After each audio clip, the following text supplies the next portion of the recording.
So జీవితంలో first విషయం గుర్తుపెట్టుకోండి, శత్రువు ఎప్పుడు కూడా నీ మనసులో ఈ విష బీజాలను ఆడతాడు. దేవుడికి నువ్వు నచ్చవు, దేవుడిని నొప్పుకోడు, దేవుడిని నిన్ను అసహించుకుంటాడు. నీ ఆలోచనలు మంచివి కాదు, నీ చర్యలు మంచివి కాదు, నీ తలంపులు మంచివి కాదు, నీ చేష్టలు మంచివి కాదు అని దేవుని మనసులో నీకు చోటు లేదు, నువ్వు ఒక అసహ్యమైన దానివి, నువ్వు ఒక అసహ్యమైన వాడివని నీ మనసుని ఒక పురుగు తులిచినట్టు సాతాను ఎప్పుడు తులుస్తూ ఉంటాడు. వాడికి అవకాశం ఇవ్వవాకం. నేను బలహీనురాలే, నాలో లోపం ఉండొచ్చు, కానీ నా యేసయ్య ప్రేమలో లోపం లేదురా. నేను మంచోడని కాదురా నన్ను హత్తుకుంది, ఆయన మంచోడు కాబట్టి నన్ను హత్తుకున్నాడు. Praise the lord. నేను మంచోడిని అయినందుకు కాదురా నన్ను హత్తుకుంది, ఆయన మంచివాడు గనుక ఆయన మంచితనాన్ని బట్టి, ఆయన నీతిని బట్టి, ఆయన కనికరాన్ని బట్టి, ఆయన కృపను బట్టి నన్ను చేర్చుకుంటాడు అన్న యేసయ్య అని దేవుని ప్రేమను విశ్వసించాలి. అక్కడ తప్పిపోయాడు యోధ. ఒకవేళ యోధ వెళ్ళినట్టయితే, ప్రభు పాదాల దగ్గరికి వెళ్ళినట్టయితే, కనీసం సిలువ దగ్గరికి వెళ్ళినట్టయితే, సిలువ మీద దొంగని క్షమించినట్టు పాదాలు పట్టుకున్న యోధాను కూడా, ఓ యోధా పో, నా సాక్షివై బ్రతుకుపో అనేవాడు. సీమోను ప్రభువా నన్ను ప్రేమిస్తున్నావా? అయ్యా అది నీకే తెలుసు, నా గొర్రెలను మేపు. సీమోను ప్రభువా నీవు నన్ను ప్రేమించుచున్నావా? ప్రభువా అది నీకే తెలుసు, నా గొర్రె పిల్లలకు కాయ్, నా గొర్రె పిల్లల్ని మేపు. సీమోను ప్రభువా నీవు నన్ను ప్రేమించుచున్నావా?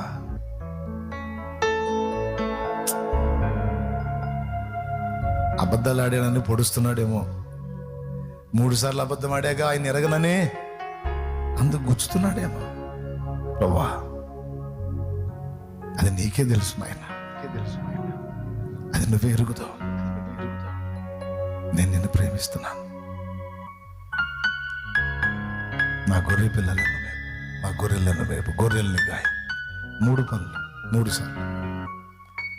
యూదా ఒకవేళ వచ్చి ప్రభువా తేడాపడ్డాయి అంటే, యోధా అప్పుడు అర్థం కాల, ఇప్పుడు అర్థమయ్యాక నన్ను ప్రేమిస్తున్నావా? ప్రభువా అది నీకే తెలియదు, నా గొర్రెలను మేపు అనేవాడేమో. విరిగిన హృదయంలో వచ్చే పరిమళం ఇంకెక్కడ వచ్చింది? అది తెలిసేసైకి విరిగిపోయావుగా, ఇక్కడ నీలో నుంచే వచ్చింది పరిమళం, దా అని వాడేవాడు. కానీ యూదా రాలేదు చూడు, అది బ్లండర్ మిస్టేక్. ఈరోజు మీ అందరినీ నా దేవుడు పిలుస్తున్నాడు. ఓకే, నువ్వు పాపివే కావచ్చు, బలహీనదాలువే కావచ్చు, చాచిన చేతులతో పిలుస్తున్నాను, నా రెక్కల కిందికి రా అని పిలుస్తున్నాడు ఆయన.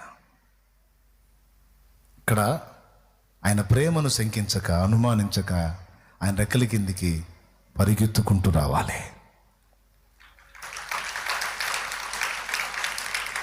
ఆయన పాదాల మీద పడి పాదాలను ముద్దాడాలి. కన్నీళ్లతో పశ్చాత్తాపం నిండిన హృదయంతో, ప్రభువా నన్ను క్షమించు.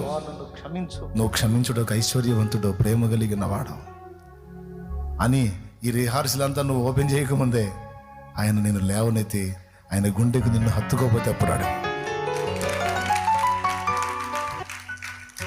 యేసయ్య ప్రేమను మనం సందేహించకూడదు నాయన. అది నీ దోషాల విషయంలోనే కాదు, నీ జీవితంలో ఆయన జోక్యం విషయంలో కూడా నువ్వు ఇది మర్చిపోకూడదు. దేవుడు నన్ను ప్రేమిస్తే నాకు ఈ బాధలు, సమస్యలు, ఇరుకులు, ఇబ్బందులు, కష్టాలు, కన్నీళ్లు, నిందలు, అవమానాలు, ఈ దారుణాలు ఎందుకు జరిగినాయి నా జీవితంలో అనలేవు. ఆయన ప్రేమని విశ్వసిస్తే అనలేవు. అలా అనగలుగుతున్నావు అంటే ఆయన ప్రేమను శంకిస్తున్నావు. నీకు ఎలాంటి అనుభవాలు వస్తున్నాయో, ఎలాంటి ప్రతికూలతల్లో నువ్వు ఉన్నావో అది నీకు ఆయనకే తెలుసు. కానీ ఒక్కటి మాత్రం గుర్తుపెట్టుకో, ఎన్ని కఠినమైన ఒత్తిళ్లలో గుండా నిన్ను నడిపిస్తున్నా ఆయన నిన్ను ప్రేమిస్తూనే అదంతా చేస్తున్నాడు. ఆయన నిన్ను ప్రేమిస్తున్నాడు అన్నది మాత్రం నువ్వు గుర్తుపెట్టు.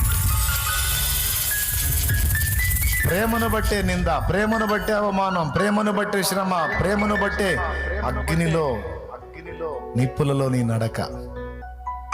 ఎందుకు ప్రభువా? నేను నిన్ను ప్రేమిస్తున్నానని నమ్ముతున్నావా? నమ్ముతున్నాను. అట్లయితే పద. ప్రేమిస్తున్నావు ఓకే, కానీ ఈ నిప్పులే కాలుతాయి పద. ఈ ముళ్ళే గుచ్చుకుంటాయి పద. అంటే ముళ్ళు గుచ్చుకుంటున్నాయి. నన్ను ప్రేమిస్తున్నావుగా? అవునయ్య, నేను ప్రేమిస్తున్నాను. నేను నిన్ను ప్రేమిస్తున్నానని నమ్ముతున్నావుగా? నమ్ముతున్నానయ్య. పద. నిన్ను ప్రేమించేవాడు నీకు కీడు చేయలేపా, ఇదంతా నీ మేలుకే అంటాడు.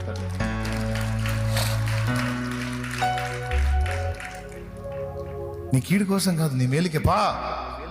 నా ప్రేమను అనుమానించువాక. ప్రేమతోనే ఇదంతా చేస్తున్నావు.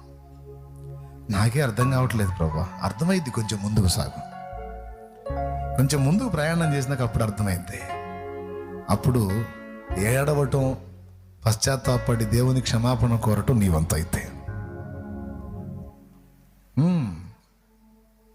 ఎందుకంటే కొంచెం ప్రయాణం సాగిన తర్వాత ఆ అనుభవాలు ఎందుకు ఇచ్చాడో తర్వాత అర్థమైంది.